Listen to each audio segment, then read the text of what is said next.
ॐ श्री गणेशाय नमः। ॐ श्री गुरुवे नमः। ॐ नमः शिवाय। श्रीमोहन कवचम्। श्री ईश्वर उवाच त्रिकालं गोपितं देवी कलिकाले प्रकाशितं न वक्तव्यं न द्रष्टव्यं तव स्नेहात् प्रकाश्यते काली दिगंबरी देवी जगन्मोहनकारिणी तच्छृणुष्व महादेवी त्रैलोक्यमोहनं त्विदं तत शृणुष्व महादेवी त्रैलोक्यमोहनं त्विदं।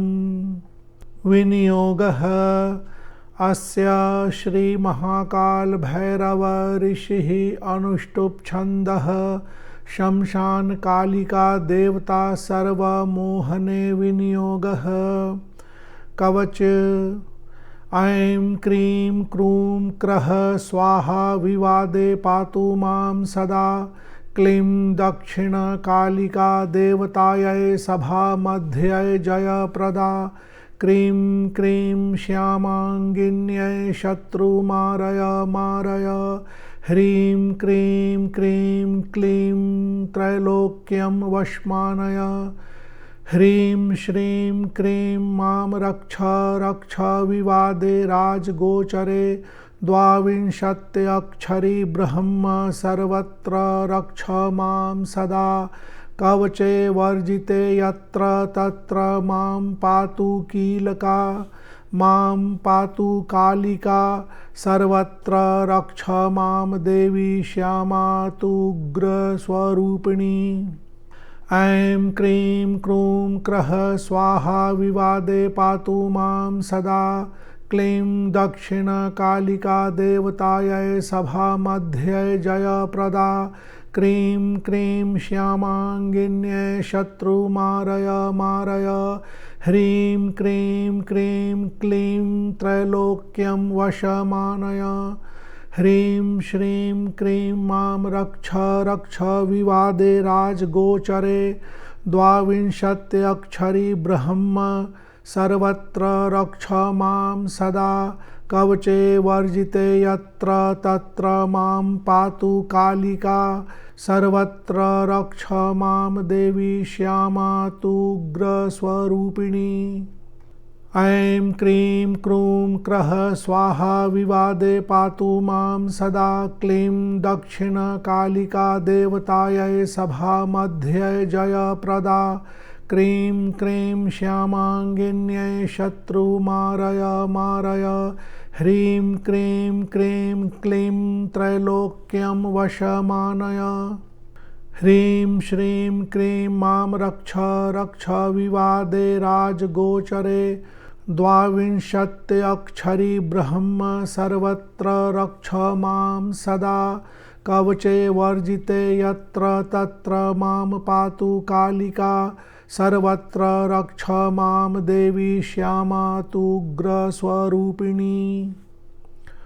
फलश्रुतिः एतेषां परमं मोहं भवद्भाग्ये प्रकाशितं सदा यस्तु पठेद्वापि त्रैलोक्यं वशमानयेत् इदं कवचम् अज्ञात्वा पूजयेद् घोररूपिणीं सर्वदा स महाव्याधिपीडितो नात्र संशयः अल्पायुः स भवेद् रोगी कथितं तव नारद धारणं कवचस्यास्य भूर्जपत्रे विशेषतः स यन्त्रं कवचं धृत्वा इच्छासिद्धिः प्रजायते शुक्लाष्टम्यां लिखेन मन्त्रं धारयेत् स्वर्णपत्रके कवचस्यास्य महात्म्यं नाहं वक्तुं महामुने शिखायां धारयेद् योगी फलार्थी दक्षिणे भुजे इदं कल्पद्रुमं देवी तव स्नेहात् प्रकाश्यते गोपनीयं प्रयत्नेन पठनीयं महामुने। श्रीविष्णुरुवाच इत्येवं कवचं नित्यं महालक्ष्मी प्रपठ्यताम् अवश्यं वशमायाति त्रैलोक्यं सचराचरम्। शिवेन कथितं पूर्वं नारदे कलहास्पदे तत्पाठान् नारदेनापि मोहितं सचराचरम्। इति क्रियोडीशे महातन्त्रराजे देवीश्वर संवादे मोहन कवचं समाप्तम्। 14 पटलः। यह मोहन कवच क्रियोडीश तंत्र में मिलता है और यह देवी और ईश्वर के संवाद के रूप में वहाँ पर है, चैप्टर नंबर 14 में है। अब यहाँ एक दो शब्द देख लेते हैं। त्विदम, त्विदम त्व इदम के लिए है, संधि करके त्विदम लिखी जाती है। विनियोग में कहा गया है कि इसके महाकाल भैरव ऋषि हैं, अनुष्टुप छंद है और शमशान कालिका देवता हैं और सर्वमोहने यानी सब कुछ का मोहन करने के लिए विशेष रूप से इसका पाठ किया जाता है। 22 अक्षरी विद्या, 22 अक्षर का जो मंत्र है माता दक्षिणा काली, शमशान काली आदि का, बहुत ही प्रसिद्ध है।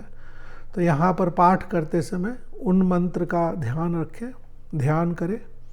कवचे वर्जिते यत्र तत्र माम पातु कीलका। कीलका शब्द के स्थान पर मुझे लगता है कालिका होना चाहिए था, मैंने बगल में कालिका शब्द लिख दिया है। फल श्रुति में कहा गया है, श्लोक संख्या 8, इदम कवचम अज्ञात्वा। इस कवच का पाठ किए बिना, इसको जाने बिना, इसका पाठ किए बिना जो माता शमशान कालिका या काली माता के किसी भी रूप में पूजन करता है, सर्वदा स महाव्याधि पीड़ितो नात्र संशय। नात्र न अत्र, मतलब यहाँ पर कहा गया है कि इसमें संशय नहीं करना चाहिए। वह प्रायः महाव्याधि यानी रोग आदि से ग्रस्त रहता है। अल्पायु, अल्प आयु, उसकी जो आयु होती है कम होती है और वह रोगी होता है। धारणम कवचस्यास्य भूर्जपत्रे, भोजपत्र पर इसे धारण करना चाहिए। सयंत्रम, सयंत्रम यानी यंत्र के साथ धारण करना चाहिए जिससे इच्छा सिद्धि की प्राप्ति होती है। शुक्लाष्टम्याम, शुक्ल पक्ष की अष्टमी तिथि विशेष रूप से कही गई है और इस दिन स्वर्ण पत्र, सोने के पत्र पर इसे लिखकर धारण करना चाहिए। शिखायाम धारयेद योगी, योगी को शिखा पर धारण करना चाहिए। और फलार्थी, जिसे फल की इच्छा हो, मनोवांछित फल की कामना से जिसने पाठ किया है या कर रहा है, तो उसे अपनी दक्षिणे यानी राइट हैंड में इसको धारण करना चाहिए। इसके बाद कुछ श्लोक यहाँ पर भगवान विष्णु के द्वारा कहे गए हैं। अवश्यम वशमायाति त्रैलोक्यम सचराचरम। त्रैलोक्य में चर अचर सभी चीज़ों का मोहन किया जा सकता है, वश में किया जा सकता है। अगर एक बार के पूजा में 7, 11, 21, 51 पाठ करने की इच्छा हो तो मुख्य कवच का भाग बहुत छोटा है। यहाँ पर श्लोक संख्या 3 से लेकर के ऐम क्रीम क्रूम क्रह यहाँ से प्रारंभ होकर सर्वत्र रक्षमाम देवी श्यामा तु उग्र स्वरूपिणी श्लोक संख्या 6, तो इन्हीं 4 श्लोकों की बार बार आवृत्ति करनी है। प्रारंभ में एक बार ध्यान पूजा आदि कर ले, कवच के मुख्य भाग की ही बार बार आवृत्ति करें। फल श्रुति अंत में एक बार पढ़ लें। इसकी PDF की फाइल की लिंक इसी वीडियो के नीचे डिस्क्रिप्शन बॉक्स के माध्यम से दे दी गई है, आप वहां से डाउनलोड कर सकते हैं। धन्यवाद।